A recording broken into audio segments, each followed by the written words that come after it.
Hi, I am Kylie, and I am here to talk to you today about some sleep habits.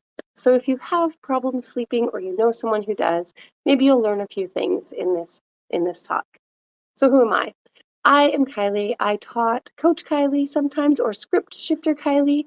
I love neuroscience and spirituality, and I look at the spiritual and the psychological aspects around midlife, life after 40, menopause, perimenopause, postmenopause. And one of the things that comes up a lot is sleep. So we're going to talk about that. Okay. I'd actually love some interaction from whoever is watching this, or if you're not watching it live and you're watching it later on, maybe some journaling so that you can just write down the questions that I'm going to ask you, because that's what I do. It's Kylie with two eyes, because I ask twice as many questions as everybody else. Okay. So you have problems sleeping. You wake up in the night, you can't get back to sleep for a couple hours. Maybe it's because well, whatever the reason, it doesn't matter what the reason is. You're all going to have different reasons, and probably lots of you like night sweats and things like that. So, what do you have set up for success for sleep? How important is it to you? I do hear women all the time saying that they're having problems sleeping. And my first thought is, well, how important is it to you that you actually get your sleep on a scale of 1 to 10, let's say? So, write down that number or put it in the comments. It will be super helpful. So, it is 10 out of 10, 8 out of 10, 5 out of 10, however important. And then how your actions that you do to try to help yourself sleep or to invest in actually being able to sleep, what are they like on a scale of 1 to 10? Do you really try? Like, have you tried a large list of things? And maybe by the end of this call, you'll have some other ideas, or the end of this talk. And do both of those numbers, are they in alignment with each other? Or are you just stressed out and not about not being able to sleep, but not actually doing anything about it? Often I'll see that in the form of, what can I take? I just need a quick fix.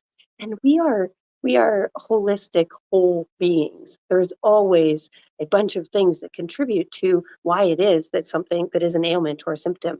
And so um, it's important to be able to look at all of it. So I would ask you, what is it that you do for your nighttime ritual? Do you have a nighttime ritual? Because this is really important. I'm speaking to people, women over 40, and what we're looking at is, in this part of our life, the most important thing that we have is partnering with our body. So, what are we doing to honor our body at the end of the day after it has been doing all of the things that it is doing it for us? Which often we don't even give gratitude for. It's out there feeling and touching and tasting and experiencing and seeking and finding and learning and all of the things, moving around, massive physical activity for some of us. And at the end of the day, are we giving it the respect and gratitude that it needs to be able to fall into a place of rest? And maybe you are, because there's two very important factors, with us as humans, and especially when it comes to sleep, and one being the body, which we just talked about, and the other is the mind. And so sometimes it is our mind that keeps us awake. We can't stop thinking, and we have a lot going on, and it keeps us awake. So what are you doing to honor your mind? So I would love for you to comment. Do you have a nighttime ritual? What is it? Is it skincare? Is it reading? What kind of books are you reading? Is it writing? Is it not having any screen time for an hour minimum before you go to sleep, because there's that blue light? And if you don't know about blue light, please research that in honor of your sleep cycle. Do you know how important sleep is? Like, you might have an idea of, you rated the 1 to 10 how important it is to you, but do you actually know the benefits of sleep and how important it is to you? Do you know how your brain compartmentalizes things while you sleep? Do you know how long you have to sleep to be into the state of sleep? Okay, I'm not an expert on this, but do you know how long you need to be sleeping before your body does like this massive flush that it does to help you reset for the next day? And if you don't know that stuff, if you start spending some time just researching a little bit on it, if sleep is important to you, then you're showing yourself that you are willing to show up for that. So, nighttime ritual. Let's see what else right there. Oh, okay. The next thing I would like to ask is, actually, I'll take this big one first. Do you sleep with your cell phone in your room? I would say that is the very first thing that everybody should do. The cell phone should not be in your room. Our cell phone isn't even on the same floor. And I know that there's a lot of kickback on that, but I ask you to sit with yourself and really ask yourself how much of that is actually addiction and not reality, because alarm clocks cost $10. I'm pretty sure they're $9.97 or something at Walmart. So you can have an alarm clock. And then the other question that generally comes up with that for people is, well, what if there's an emergency? And again, with everything, I'm always like, what? What kind of emergency? And if that happened, what could you do? And what are the chances of that happening? Uh, so really think about it and try it for a month, even sleeping without your cell phone.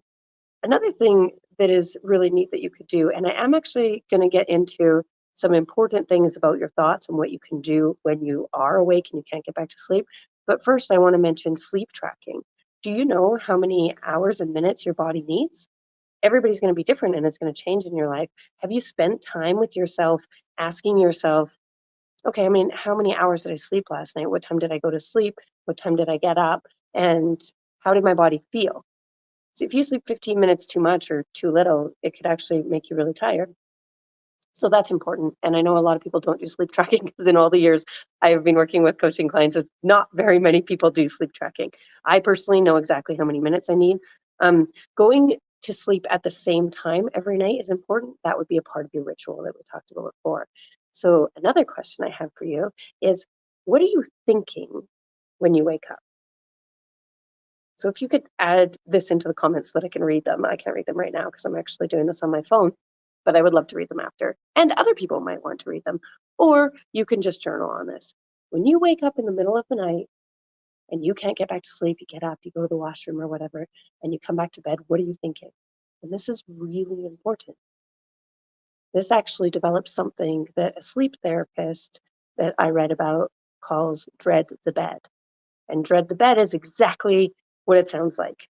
You are so scared that you are going to not sleep, that the next day is going to be this and this and this, and all these thoughts that compound on top of it, that you're dreading the bed and you're staying awake longer than you need to.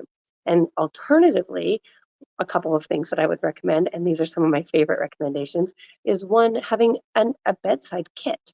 Do you have a I can't sleep kit or whatever you want to call it? This could be a coloring book, a blindfold, a fan if it's too hot, some meditations that you have ready, maybe written down just the names of them so that you can do them in your mind. And I'm going to say a book, but I have researched, and I don't know if this is fully true, but I've researched that you shouldn't have any types of like business books or self-help books or anything like that in your room. It should just be fantasy books, things that just allow or they're not called fantasy books. See, I don't even read these. No, adult storybooks, novels, adult storybooks. I prefer to say that.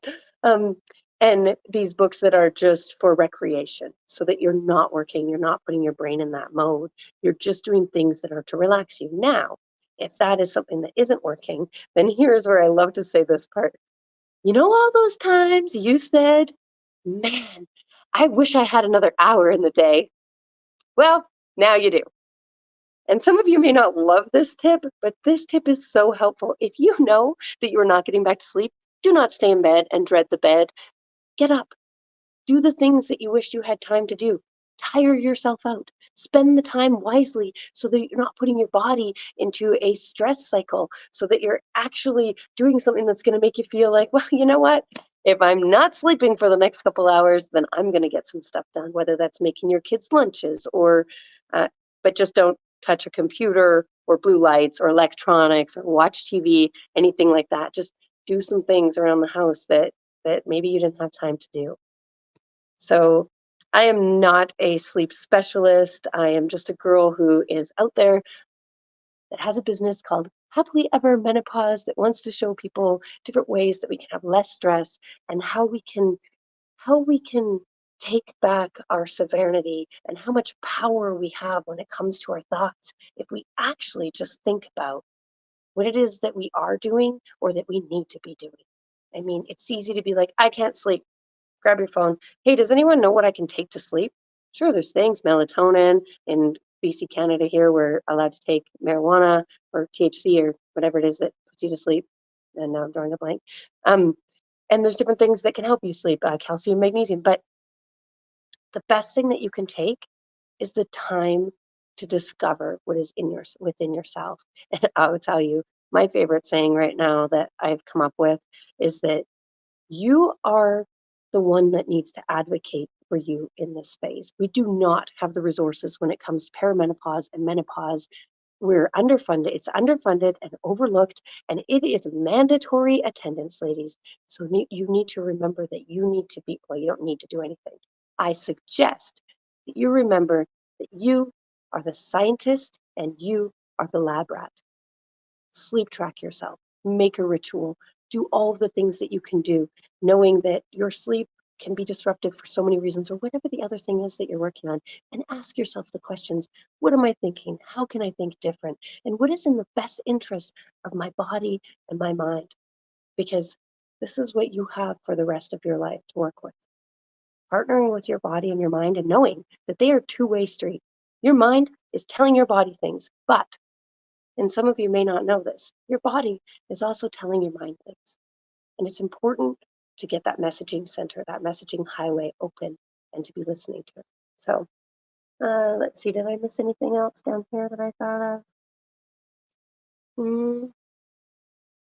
Yeah, and just remember that your investment and your integrity in self is so important. What you say you want and what you do is your integrity. And so that is the most important thing.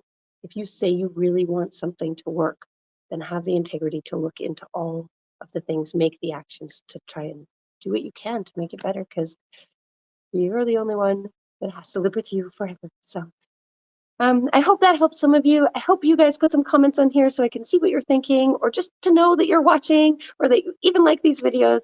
And I am Coach Kylie, script shifter with Happily Ever Menopause, and I'm here to help.